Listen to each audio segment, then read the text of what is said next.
বাবা, আপনি এসব কি বলছেন? কিসের টাকা চাইছেন? আপনার কি মাথাটা খারাপ হয়ে গেছে নাকি?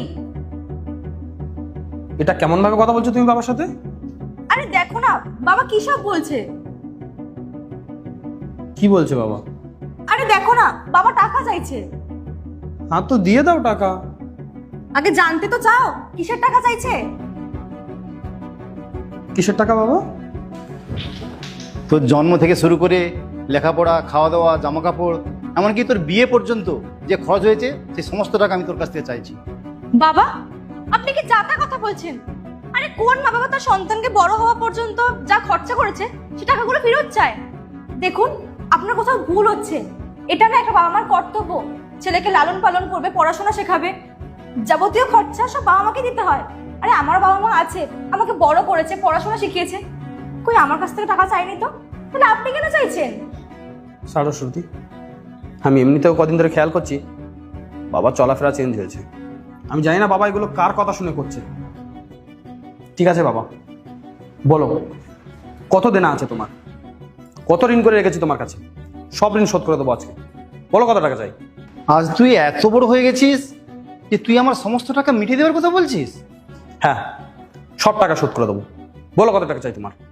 তোর জন্মের পর তোর মা মারা যায়, তারপর আমি একলা তোকে লালন পালন করে মানুষ করেছি।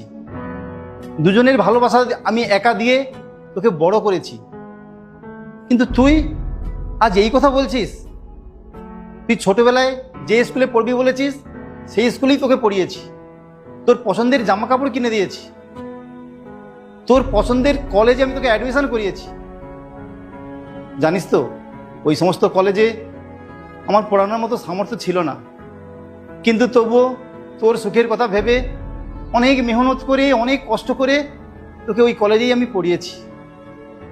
আর আজ তুই এই কথা বলছিস আমার সব টাকা শোধ করে দিবি?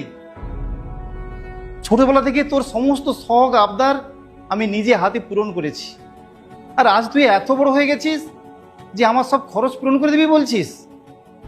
তোর সুখের জন্য আমি দ্বিতীয়বার বিয়ে পর্যন্ত করিনি, কারণ সে এসে তোকে ভালো ভাবতেও পারে, খারাপও ভাবতে পারে, তোকে ভালোবাসতেও পারে, নাও বাসতে পারে।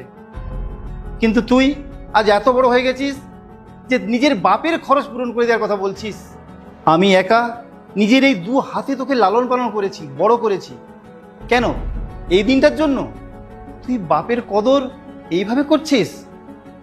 খোকা, তুই একটা কথা ভাবিস তো, দুটো রুটি আর একটা কাপড় দিয়ে ঘরে